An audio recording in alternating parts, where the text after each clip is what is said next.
How do you choose your team? Based on what? Well, I suppose honestly that it tends to be gut feel more than anything else. So when I interview somebody, my interview question is always the same. It's just, I said, tell me the story of your life and the decisions that you made along the way and why you made them. And then and also tell me about some of the most difficult problems you worked on and how you solved them. And that question I think is very important, because the people that really solve the problem, they know exactly how they solved it. They know the little details. And the people that pretended to solve the problem, they can maybe go one level and then they get stuck. Well, getting the right people is extremely important. And I actually interview everyone at SpaceX personally. And we're a 500-person company, so that's a lot of interviews. What do you look for? What do I look for? It depends on the task. It's different. I'm not necessarily looking for someone who's has brilliant analytical ability if their job is going to be assembling hardware. But I think generally I look for a positive attitude, and are they easy to work with? Are people going to like working with them? It's very important to like the people you work with. Otherwise, your job is going to be quite miserable. So that's generally where, if I say where it's sort of the hiring mistakes that I've made in the past, it's been just as I said, it's looking too much at their intellectual capability alone, and not on how they affect those around them. What really matters is for someone's contribution to a company is how they are as an individual and how they affect others around them. I mean, you could say it's also analogous to a sports team. If someone, the best person on the team is not necessarily the one who scores the most goals. It could be the person who assists in the most goals. And if there's one person on the team who's just wants the ball all the time, just wants to kick it at the goal, that can actually be detrimental. So it is important to weigh personality and just are they going to be a good person, and what people like working with them, and that kind of thing. It does make a difference.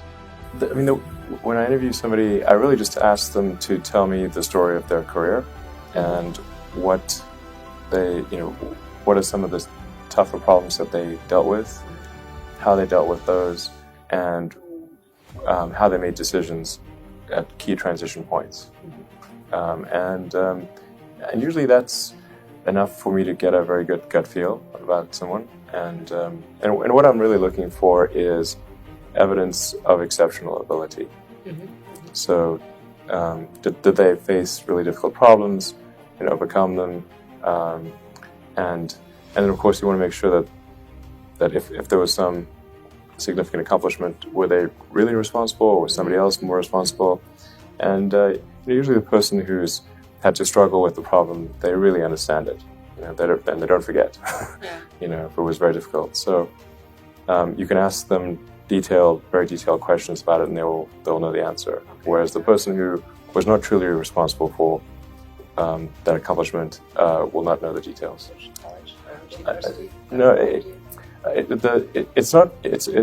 There's no need even to have a college degree at all, or even high school. If somebody graduated from a great university, that may be an indication that they will be capable of great things, but it's not necessarily the case. As far as R&D is concerned, we hire great engineers as fast as we can find them. So it's not that easy to find, or I should say, great engineers with the sort of the right mindset and everything.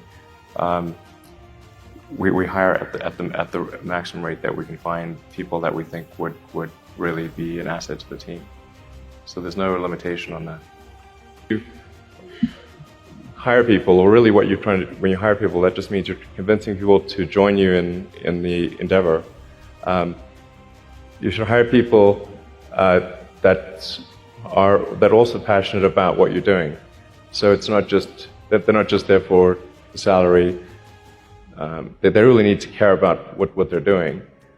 and then they will stay during the dark times. Generally, my advice or my recommendation would really be spend less time on finance, spend less time in conference rooms, less time on PowerPoint, and more time just trying to make your product as amazing as possible. I think there might be too many MBAs running companies. There's the MBAization of America, which I think is maybe not that great. There should be more focus on the product, the service itself, less time on board meetings, less time on financials. The financials, what's the point of a company at all? Why even have companies? It's like a company is an assembly of people gathered together to create a product or service and deliver that product or service. And sometimes people lose sight of that. A company has no value in and of itself. It only has value to the degree that it is an effective allocator of resources to create goods and services that are of greater value than the cost of the inputs. This thing we call profit should just mean over time that the value of the output is worth more than the inputs. Earnestly would recommend to anyone listening, just spend less time in meeting rooms, less time on PowerPoint presentations, less time on a spreadsheet,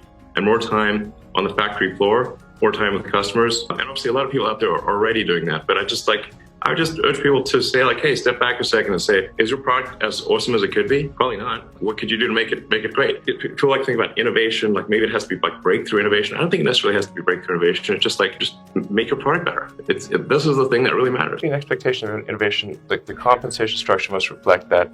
There must also be an allowance for failure, because if you are trying something new, necessarily there's some chance it will not work. So if you punish people too much for failure, then they will respond accordingly, and the innovation you will get will be very incrementalist. Nobody's going to try anything bold for fear of getting fired or being, punished in some way. So there must be the risk reward must be balanced, and favor taking bold moves. Otherwise, it will not happen. I think it is learnable. Step number one would be try. and have you tried? And have you tried hard? And if you haven't tried hard, try hard. I think it is learnable. Basically, just be like an absolute perfectionist about the product that you make, the service that's provided. Seek negative feedback from all quarters, from customers, from people who aren't customers. Like, hey, okay, what can we make this? How can we make this better? It's absolutely learnable. If you find yourself spending a lot of time getting presentations and reviewing spreadsheets, you're barking up the wrong tree.